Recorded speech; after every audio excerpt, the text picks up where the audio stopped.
नमस्कार दोस्तों, स्वागत है आपका मेरी जीके की पाठशाला में और मैं पढ़ा रही हूँ आपको कंप्लीट इंडियन पॉलिटी। तो दोस्तों, पॉलिटी में हम पढ़ रहे हैं भारतीय राज व्यवस्था से, संसद से, राष्ट्रपति से, उपराष्ट्रपति से, लोकसभा, राज्यसभा, इन सभी से संबंधित महत्वपूर्ण तथ्य जो कि हमारे एग्ज़ाम में आ भी जाते हैं।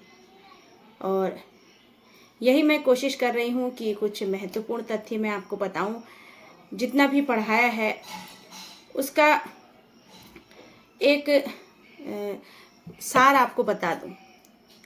इसलिए दोस्तों, ये महत्वपूर्ण तथ्य मैं आपके लिए लाई हूँ। तो आज का मोटिवेशनल कोट सुन लेते हैं, आज का सुविचार सुन लेते हैं और फिर हम अपनी आगे की क्लास को शुरू करते हैं। ठीक है दोस्तों। तो दोस्तों, जब भी आप सपने देखना छोड़ देते हैं, जब भी आप सपने देखना छोड़ देते हैं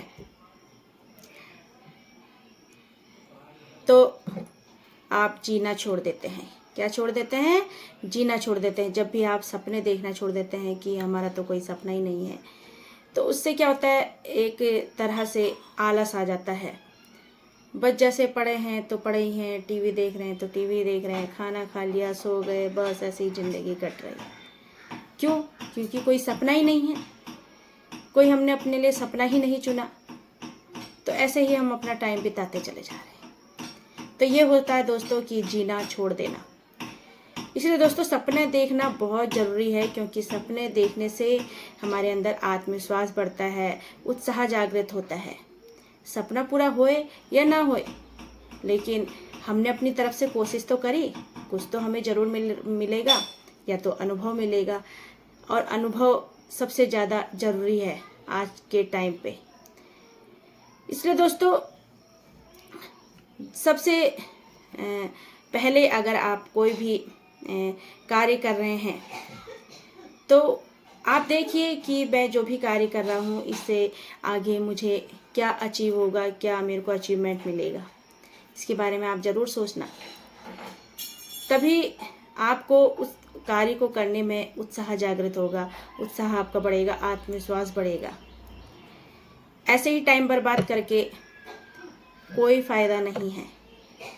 और अगर आप कुछ कार्य करेंगे तो क्या पता आपको सफलता मिल जाए, है ना। पहले ही निगेटिविटी अपने अंदर नहीं लानी है, क्योंकि दोस्तों सपना ही है जो हमें कर्म करने के लिए, मेहनत करने के लिए प्रेरित करता है।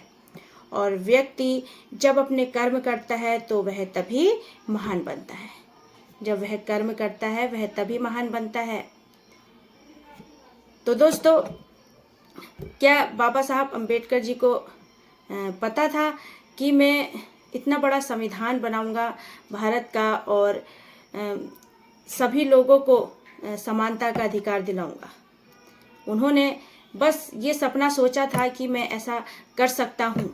अपनी तरफ से उन्होंने मेहनत करी, उन्होंने प्रयास करे, बहुत सी उन्हें परेशानियाँ भी हुई, परेशानियों का उन्होंने सामना करा और अंततः उन्हें सफलता मिल गई।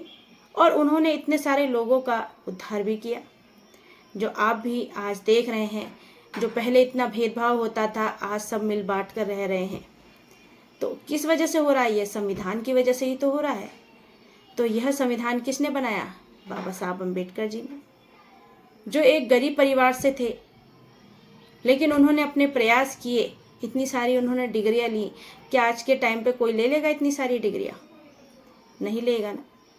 तो दोस्तों, ये एक तरह से कर्म ही है, मेहनत ही है, जो उन्होंने कर्म, जो उनके कर्म थे, उन्हें इतनी सक्सेस दिलाई। और आज भी और आने वाले टाइम पर भी उन्हें याद किया जाएगा। इसलिए दोस्तों, इसलिए ज़रूरी है हर समय कर्मशील रहना, निरंतर अपने लक्ष्य को पाने की सोचना। ऐसा सोचिए कि मैंने वो लक्ष्य पा लिया है। अगर आप ऐसा सोचेंगे तो आप उसके लिए कार्य भी करेंगे, उस सपने को आप जिएंगे भी। ठीक है दोस्तों। इसलिए दोस्तों कहते हैं कि जब व्यक्ति जब अपने कर्म करता है तो वह तभी महान बनता है। वह जन्म से महान नहीं होता। क्या नहीं होता? वह जन्म से महान नहीं होता है दोस्तों, महान उसके कर्म बनाते हैं उसे। तो दोस्तों, भारतीय राज व्यवस्था के महत्वपूर्ण तथ्यों के बारे में हम पढ़ रहे थे, ठीक है। तो क्या है, देखते हैं महत्वपूर्ण तथ्य। अनुच्छेद 83 के भाग 1 में कहा है कि राज्य जो सभा है एक स्थायी सदन है। क्या है? राज्यसभा एक स्थायी सदन है और राज्यसभा का विघटन नहीं किया जा सकता, ना ही इसे भंग किया जा सकता है। राज्यसभा का ना विघटन किया जा सकता है, ना राज्यसभा को भंग किया जा सकता है। और कहा भी गया है कि हर 2 साल के बाद राज्यसभा के 1/3 सदस्य सेवानिवृत्त हो जाएंगे।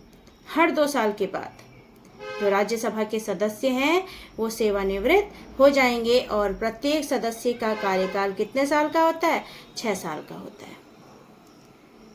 तो राज्यसभा जो है एक स्थायी सदन है, इसका विघटन नहीं किया जा सकता, इसे भंग नहीं किया जा सकता। इसके जो सदस्य हैं वो हर 2 साल में सेवानिवृत्त कर दिए जाते हैं और इनके सदस्यों का जो कार्यकाल होता है वो 6 साल का होता है, ठीक है। तो ये पढ़ा हमने राज्यसभा के बारे में। अब दोस्तों, अनुच्छेद 80, इसमें क्या कहा गया है कि राष्ट्रपति 12 लोगों को राज्यसभा में मनोनीत करता है और यह 12 लोग जो होते हैं साहित्य, विज्ञान, कला, समाज सेवा से संबंधित होते हैं। किससे? साहित्य से, विज्ञान से, कला से, समाज सेवा से संबंधित होते हैं, ठीक है। अब राज्यसभा के सदस्यों का जो चुनाव होता है अप्रत्यक्ष रूप से होता है। राज्यों के विधानसभाओं के द्वारा राज्यसभा के सदस्यों का चुनाव आनुपातिक प्रतिनिधित्व प्रणाली के द्वारा होता है। तो कैसे होता है राज्यसभा के सदस्यों का चुनाव? अप्रत्यक्ष रूप से होता है, ठीक है। फिर किसके द्वारा होता है? तो विधानसभाओं के द्वारा होता है, ठीक है। और आनुपातिक प्रतिनिधित्व प्रणाली किसके? आनुपातिक प्रतिनिधित्व प्रणाली के द्वारा होता है, ठीक है। अब भारतीय संविधान में 12 अनुसूचियां हैं और राज्यसभा में सीटों का आवंटन 4थी अनुसूची के द्वारा होता है। भारतीय संविधान में कितनी अनुसूचियां हैं? 12 अनुसूचियां हैं और राज्यसभा में जो सीटों का आवंटन होता है वो 4थी अनुसूची के द्वारा होता है। और राज्यसभा में जो सीटों का निर्धारण होता है वो जनसंख्या के आधार पर होता है, जो सीटों का निर्धारण होता है, ठीक है दोस्तों। राज्यसभा को राज्य सूची के किसी विषय पर अगर कानून बनाने का अधिकार है तो यह अधिकार उन्हें कहाँ से मिला? तो अधिकार मिला अनुच्छेद 249 से। राज्यसभा को राज्य सूची के किसी भी विषय पर कानून बनाने का अधिकार अनुच्छेद 249 से मिला, 249 अनुच्छेद से मिला।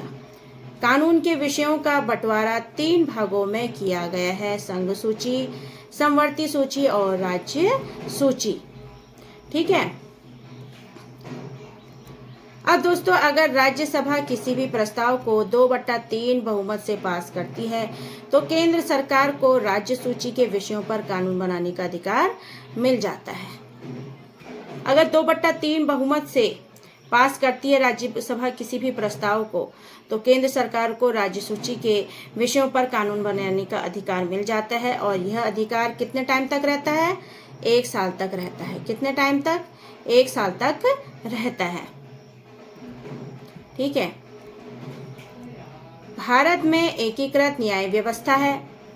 जैसे सबसे ऊपर सुप्रीम कोर्ट आता है, फिर उसके बाद हाई कोर्ट और उसके बाद अधीनस्थ न्यायालय आते हैं, इसलिए एकीकृत व्यवस्था है। सबसे ऊपर क्या आएगा? सुप्रीम कोर्ट, और फिर उसके बाद हाई कोर्ट और फिर उसके बाद अधीनस्थ न्यायालय, ये सब आते हैं, ठीक है। अब भारत में न्यायपालिका का विकास कैसे हुआ? तो दोस्तों, भारत में जो न्यायपालिका का विकास हुआ यह तब हुआ जब 1773 में रेगुलेटिंग एक्ट आया। तब कलकत्ता में सुप्रीम कोर्ट की स्थापना की गई थी, ठीक है। 1862 में 3 हाई कोर्ट बनाए गए, मुंबई में, कलकत्ता में और मद्रास में। 3 हाई कोर्ट बनाए गए, मुंबई, कलकत्ता और मद्रास में। और 1935 के अधिनियम में सर्वोच्च न्यायालय की स्थापना की गई, 1935 के अधिनियम में। ठीक है। भारत के सर्वोच्च न्यायालय का उद्घाटन 28 जनवरी 1950 को किया गया। भारत के सर्वोच्च न्यायालय का उद्घाटन कब किया गया? 28 जनवरी 1950 को किया गया। ठीक है। भारतीय संविधान के भाग 5 के अंतर्गत अनुच्छेद 124 से 147 तक सर्वोच्च न्यायालय का उल्लेख मिलता है। भाग 5, भारतीय संविधान के भाग 5 में अनुच्छेद 124 से 147 तक सर्वोच्च न्यायालय का उल्लेख मिलता है। अब दोस्तों, जब हमारा भारतीय संविधान बना था ना, तब न्यायाधीशों की, जब भारतीय संविधान बना तब सर्वोच्च न्यायालय में न्यायाधीशों की संख्या कितनी थी? 1950 में 7 थी। कितनी थी? 7 थी। एक मुख्य न्यायाधीश थे और 6 जो थे अन्य न्यायाधीश होते थे। फिर 1956 में देखिए, 1956 में न्यायाधीश कितने हुए?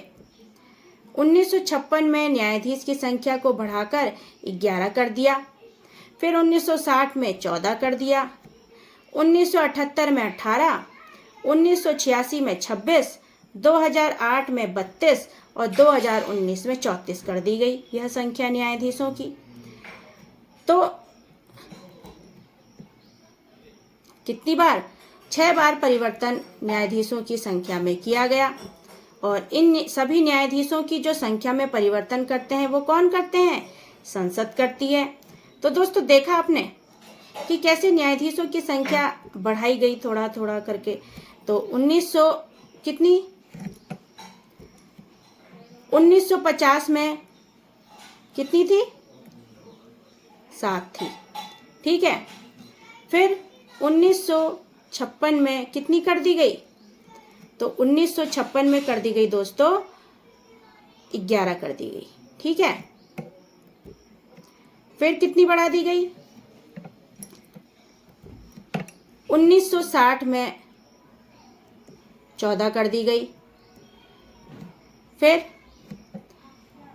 1978 में कितनी? 1978 में कितनी कर दी गई? 18 कर दी गई। ठीक है। फिर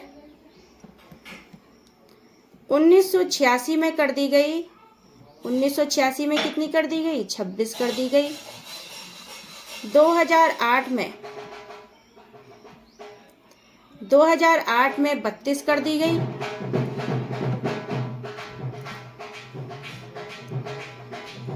और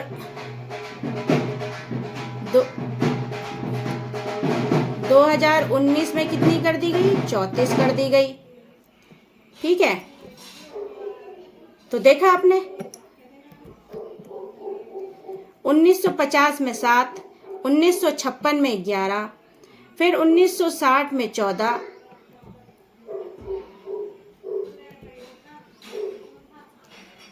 फिर 1978 में 18, 1986 में 26, 2008 में 32 और 2019 में 34 कर दी गई। तो 7 बार न्यायाधीशों की संख्या में परिवर्तन किया गया। और यह परिवर्तन किसने किया? संसद के द्वारा किया गया। ठीक है दोस्तों। तो ये थी दोस्तों हमारी आज की क्लास। उम्मीद है आपको पसंद आए होंगे हमारे आज के महत्वपूर्ण तथ्य। इन्हें बहुत अच्छे से पढ़िएगा, समझिएगा। और मिलते हैं आपसे अपनी अगली क्लास में। तब तक के लिए अपना ध्यान रखें, स्वस्थ रहें, खुश रहें। Thank you.